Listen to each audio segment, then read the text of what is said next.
नमस्कार, मी डॉक्टर शिवारी वाघ, संचालक aspire education institute, Chhatrapati Sambhajinagar. विद्यार्थी मित्रांनो, कालच्या दिवसामध्ये आपण काही महत्त्वाचे व्हिडिओ पोस्ट केलेले होते. त्याच पद्धतीनं महाराष्ट्रातील विद्यार्थ्यांसाठी आणि त्यांच्या पालकांसाठी अतिशय आनंद देणारा, भविष्यामध्ये खूप काही चांगलं वाढवून ठेवलं आहे अशा पद्धतीचा एक महत्त्वाचा व्हिडिओ मी आपल्याला या ठिकाणी शेअर करणार आहे. त्यामुळे व्हिडिओ आपण शेवटपर्यंत पहा. या व्हिडिओच्या माध्यमातून मेडिकल कॉलेजला ॲडमिशन घेण्याचं जे स्वप्न आहे मुलांचं, त्यातल्या त्यात MBBSचं स्वप्न, तर ते बऱ्यापैकी पूर्ण होईल अशा पद्धतीचा हा व्हिडिओ असणार आहे. त्यामुळं काळजीपूर्वक व्हिडिओ पहा. व्हिडिओ आवडल्यास व्हिडिओला लाईक करा आणि गरजू मुलांना हा व्हिडिओ नक्की शेअर करा.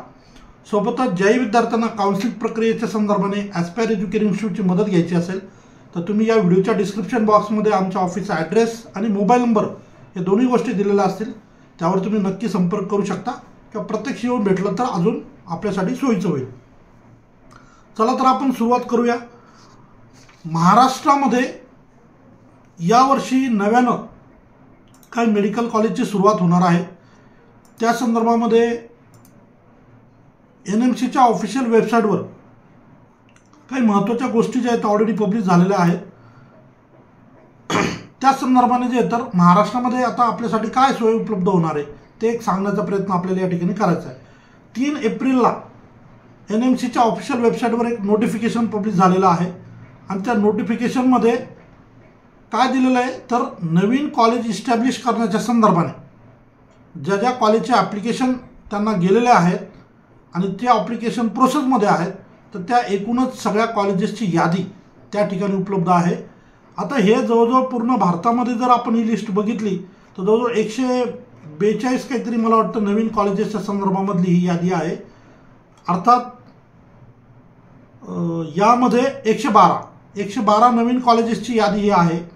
तर या नवीन 112 कॉलेजेसमध्ये महाराष्ट्रात नवीन किती कॉलेजेस सुरू होत आहेत, मग त्यातले गव्हर्नमेंट किती असतील, डीम युनिव्हर्सिटी किती असतील आणि प्रायव्हेट कॉलेजेस किती असतील, यामुळं प्रवेश प्रक्रियेमध्ये काय फायदा होऊ शकतो, कट ऑफमध्ये किती फरक पडू शकतो, असे सगळे मुद्दे जे आहेत आपण या ठिकाणी कव्हर करणार आहोत. तर सगळ्यात पहिले आपण हे बघूया, आता महाराष्ट्रामध्ये नव्यानं MBBSसाठी पर्टिक्युलरली नव्यानं किती कॉलेजेस येत आहेत, ते कुठे कुठे असणार आहेत आणि साधारण त्यांची इनटेक कॅपॅसिटी किती असेल. आता ही जी NMCची ऑफिशियल वेबसाईटवरची जी लिस्ट आहे तिथं मात्र एकूण किती जागा असणार आहेत त्या बाबतीतली माहिती दिलेली नाही आहे. परंतु आपण असं जर एकूण आतापर्यंत जर आपला प्रवास किंवा अनुभव पाहिला तर गव्हर्नमेंट कॉलेज पहिल्या वर्षी सुरुवात होताना 100ची इंटेक असते. मोस्ट प्रोबॅबली प्रायव्हेट कॉलेजेस जे आहेत ते कमीत कमी 150ची इंटेक असते. डीम युनिव्हर्सिटीची पण 150ची इंटेक असते. तर त्याच हिशोबानं जर आपण विचार केला तर यावर्षी किती सीट्स वाढत आहेत, कुठे कुठे हे सीट्स वाढतील आणि त्यामुळे तुमच्या ॲडमिशनला डायरेक्टली कुठं फायदा होईल हे सगळं सांगण्याचा जो प्रयत्न आहे तो आपल्याला या ठिकाणी करायचा आहे. तर पहिले आपण चर्चा करूया गव्हर्नमेंट मेडिकल कॉलेजच्या संदर्भाने. महाराष्ट्रामध्ये नव्यानं गव्हर्नमेंट मेडिकल कॉलेजेस कुठे कुठे सुरू होत आहेत ते आपण बघूया. सगळ्यात पहिले ज्याची पूर्वी पण चर्चा झाली होती, गव्हर्नमेंट मेडिकल कॉलेज भंडारा. तर या ठिकाणी जे येतं नव्यानं गव्हर्नमेंट मेडिकल कॉलेजेस 99% यावर्षी सुरू होईल, कारण लास्ट इयरला पण भंडाऱ्याची चर्चा झालेली होती. साधारण 100ची इंटेक असलेलं हे कॉलेज असेल. या 100च्या इंटेकमध्ये 15% ऑल इंडिया कोटा असतो आणि 85% सीट्स ह्या स्थानिक मुलांना म्हणजे महाराष्ट्रातले जे डोमिसाईल कॅन्डिडेट आहे त्यांच्यासाठी उपलब्ध असतात.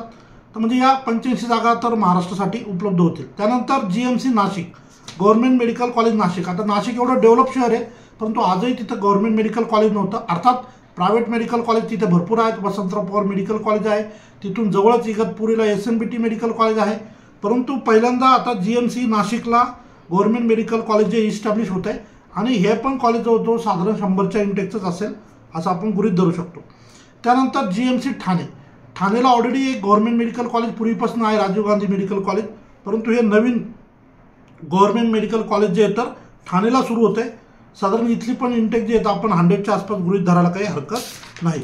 त्यानंतर जो माझा जिल्हा आहे, म्हणजे तसं कर्मानं मी संभाजीनगर, परंतु जो माझा नेटिव्ह आहे तो माझा जिल्हा म्हणजे बुलढाणा. बुलढाण्याची मागणी पण बऱ्याच वर्षापासून आहे. बुलढाण्याला मोठं सिव्हिल हॉस्पिटल आहे, परंतु मागच्या अनेक याद्यांमध्ये बुलढाण्याचं नाव असताना सुद्धा बुलढाण्याला कॉलेज ओपन झालेलं नव्हतं. परंतु या यादीमध्ये GMC बुलढाण्याचं सुद्धा नाव आहे आणि इथे साधारण 100च्या इंटेकचं नवीन मेडिकल कॉलेज सुरू होईल असं आपल्याला सांगता येईल, कारण हे लिस्टमध्ये आपल्याला उपलब्ध आहे. त्यानंतर अजून एक महत्त्वाचं मेडिकल कॉलेज म्हणजे GMC हिंगोली. हिंगोलीमध्ये सुद्धा साधारण 100च्या इंटेकचं नवीन गव्हर्नमेंट मेडिकल कॉलेज सुरू होईल असं जे इथं लिस्टमध्ये आपल्याला पाहायला मिळतंय. म्हणजे थोडक्यात काय तर एकूण 5 गव्हर्नमेंट मेडिकल कॉलेजेस या वर्षीच्या प्रवेश प्रक्रियेमध्ये उपलब्ध होतील असं आपण म्हणू शकतो. एका बाजूला आपल्याला ऑलरेडी 31 मेडिकल कॉलेजेस म्हणजे 31 मेडिकल कॉलेजेस उपलब्ध आहेत आणि जर नव्यानं हे 5 कॉलेजेस उपलब्ध झाले तर जवळजवळ परत एक 5 कॉलेज म्हणजे जवळजवळ 500ची इंटेक 500 सीट्स या गव्हर्नमेंट मेडिकल कॉलेजच्या वाढतील. अर्थात त्यातल्या 15×75 म्हणजे 75 सीट्सच्या ऑल इंडिया कोट्यात जातील. पण 425 सीट्स गव्हर्नमेंट मेडिकल कॉलेजच्या जर महाराष्ट्रात उपलब्ध होत असतील तर यापेक्षा मोठी आनंदाची गोष्ट पालकांसाठी विद्यार्थ्यांसाठी कुठलीच असू शकत नाही. म्हणून हे 5 कॉलेज जे आहेत आपल्याला लिस्टमध्ये पाहायला मिळतात आणि आपण अपेक्षा करू की हे कॉलेजेस ॲक्च्युली जेव्हा प्रवेश प्रक्रिया सुरू होईल तेव्हा राऊंडमध्ये उपलब्ध होतील. या व्यतिरिक्त नव्यानं जे चालू होणारे कॉलेजेस आहेत जे की मी तुम्हाला सुरुवातीला मला वाटतं विसरलो सांगायचं, नव्यानं 9 कॉलेजेस महाराष्ट्रात सुरू होतील असं या लिस्टून आपल्याला पाहायला मिळतं आहे.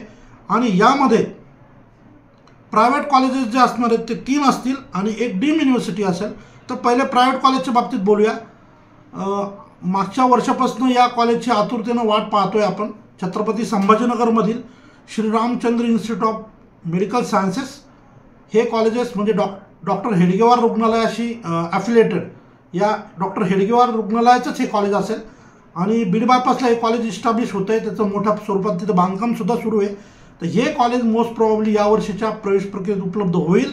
कारण जेव्हा मागच्या वर्षी पण आपण हेडगेवारचे काही पालक आपल्याकडे होते त्यांच्याशी पण आपण तेव्हा चर्चा केलेली. तर ते म्हटलं होते सर 2024-25च्या प्रवेश प्रक्रियेत आमचं कॉलेज येईल अशी त्यांची माहिती होती. आणि अर्थात खाली महाराष्ट्रात BJP गव्हर्नमेंट आहे, वरती BJP गव्हर्नमेंट आहे आणि आपल्या सगळ्यांना माहिती असेल की हे कॉलेज जे आहे ते डॉक्टर हेडगेवार रुग्णालय म्हणजे RSS वगैरे जे संघ परिवाराशी निगडीत हे कॉलेज असेल.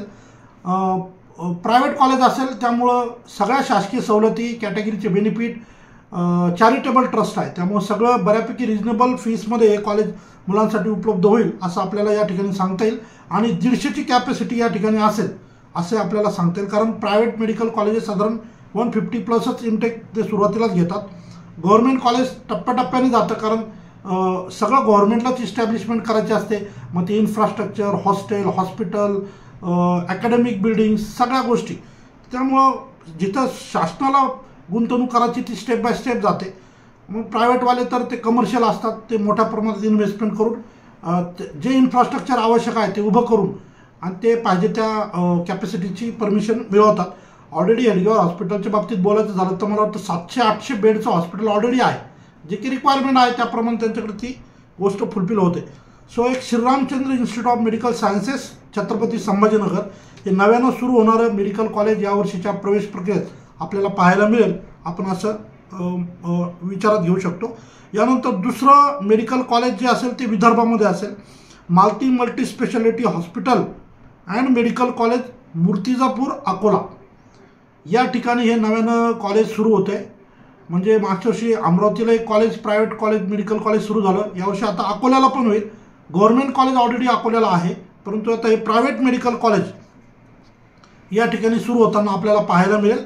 त्यामुळे बऱ्यापैकी 150 सीट्स वाढल्या तर 15% हा मॅनेजमेंट कोटा असतो आणि रेस्ट हे मुलांना मेरिटवर कॅटेगरी बेनिफिटचा सीट्स उपलब्ध होतात. त्यामुळे हा पण एक अतिशय महत्त्वाचा विषय ओव्हरऑल सगळ्या मुलांसाठी आपल्याला म्हणता येईल. त्यानंतर प्रायव्हेटमधलं शेवटचं आणि तिसरं कॉलेज जर आपण विचारात घेतलं तर ideal institute of medical sciences Wada Palghar. बघा मागच्या वर्षी म्हणजे तिथलं ऑलरेडी त्यांच्याकडं BMS कॉलेज पण होतं आणि यावर्षीच्या या NMCच्या यादीमध्ये या MBBSच्या मेडिकल कॉलेजच्या संदर्भाने सुद्धा लिस्टमध्ये नाव आहे. आणि हे जर कॉलेज सुरू झालं तर हे पालघर जिल्ह्यामध्ये वाडा या ठिकाणी होईल आणि इथे सुद्धा साधारण 150ची इंटेक असेल असं आपण सरळ गृहीत धरू शकतो. म्हणजे नव्यानं प्रायव्हेट जे प्लेयर मार्केटमध्ये येतील तर ते 3 कॉलेज जरी असले तर त्यांची इंटेक कॅपॅसिटी 450 असेल आणि त्यांचा 15% जरी मॅनेजमेंट कोटा आपण गृहीत धरला 450 × 15% तर 67 सीट जरी लेस झाल्या तरी नव्यानं 382 जागा या महाराष्ट्रातील मुलांसाठी आपल्याला उपलब्ध होताना दिसत आहेत. गव्हर्नमेंट कॉलेजच्या आपण कॅल्क्युलेट केल्या होत्या 425 प्लस या प्रायव्हेटच्या जो काय आकडा आपण रिसेंटली बोललो टोटल होतात 808 जागा MBBSसाठी. तर हे फार मोठं एक आनंदाचा विषय आपल्या सगळ्यांसाठी असणार आहे. आणि 5 गव्हर्नमेंट 3 प्रायव्हेट आणि या व्यतिरिक्त एक कॉलेज जे असेल ते मोस्ट प्रॉब्ली 99.9% हे डीम युनिव्हर्सिटी असेल ते असणार आहे MGMचं नवी मुंबईचं नेरूळ बेलापूर या ठिकाणचं कॉलेज. म्हणजे मागच्या वर्षी वाशीला MGMचा एक कॅम्पस सुरू झाला. ऑलरेडी नवी मुंबई आणि छत्रपती संभाजीनगरचा कॅम्पस ऑलरेडी इस्टॅब्लिश आहे त्यांचा. मागच्या वर्षी नवी मुंबईला वाशीला सुरू झाला, आता बेलापूरला, म्हणजे हा 4था MBBSचा कॅम्पस त्यांचा असेल. परंतु सर्वसामान्य विद्यार्थ्यांच्या हिताचा हा विषय नसेल, कारण हे डीम युनिव्हर्सिटी असते MGMची आणि बऱ्यापैकी फीस असते अराउंड 20 लाख पर इयर वगैरे. परंतु इथे सुद्धा 150 सीट्स ज्या मुलांची पेइंग कॅपॅसिटी आहे, आर्थिक परिस्थिती आहे, त्या मुलांसाठी मात्र हा सोयीचा विषय असेल. इथे सुद्धा 150ची सीट कॅपॅसिटी ही उपलब्ध असेल.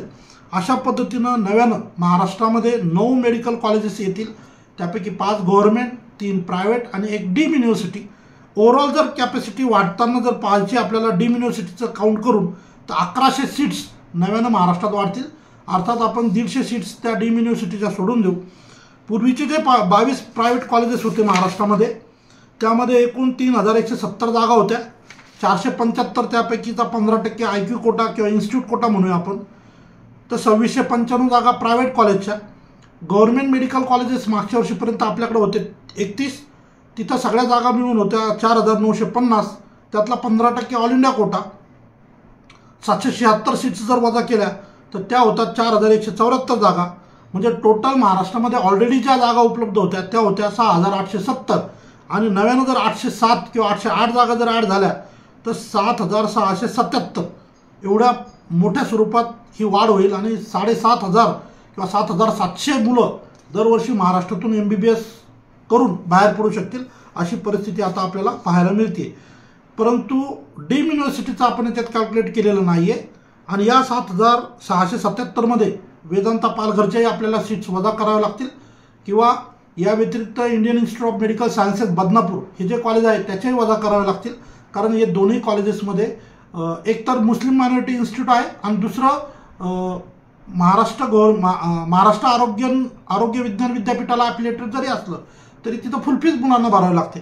म्हणजे या 2 कॉलेजच्या जरी सीट्स आपण वजा केल्या तरी मोठामोठी 7500 सीट्स ह्या महाराष्ट्रातील मुलांना मेरिटवर कॅटेगरी बेनिफिटसह म्हणजे SC असेल, ST असेल, NT असेल, VJNT असेल, SBC असेल, OBC असेल, EWS कॅटेगरी असेल, ओपन कॅटेगरी पण असेल पण उत्पन्न कमी असेल तर EBC फॅसिलिटी असेल, अशा सगळ्या फॅसिलिटीतून काही ना काही बेनिफिट घेऊन हे 7500 सीट्स महाराष्ट्रातील मुलांना उपलब्ध होतील. तर त्यामुळे खूप फायदा होईल. कारण एवढ्या मोठ्या स्वरूपात यापूर्वी कधीही एवढे कॉलेजेस आलेले नव्हते. BMSच्या वगैरे कॉलेजेस येतात मोठ्या स्वरूपात, परंतु MBBSच्या बाबतीत ही फार मोठी गुड न्यूज आहे आणि हा एक महत्त्वाचा विषय होता जो आपल्यापर्यंत मला शेअर करावा वाटला म्हणून हा व्हिडिओ मी आपल्याला शेअर केला. संपूर्ण व्हिडिओ पाहिला असेल तर अजून एक आवाहन करतो, हा व्हिडिओ गरजू मुलांना नक्की शेअर करा आणि पहिल्यांदा जर तुम्ही हा व्हिडिओ पाहत असाल तर चॅनलला सबस्क्राईब करायला विसरू नका. या ठिकाणी थांबतो. धन्यवाद.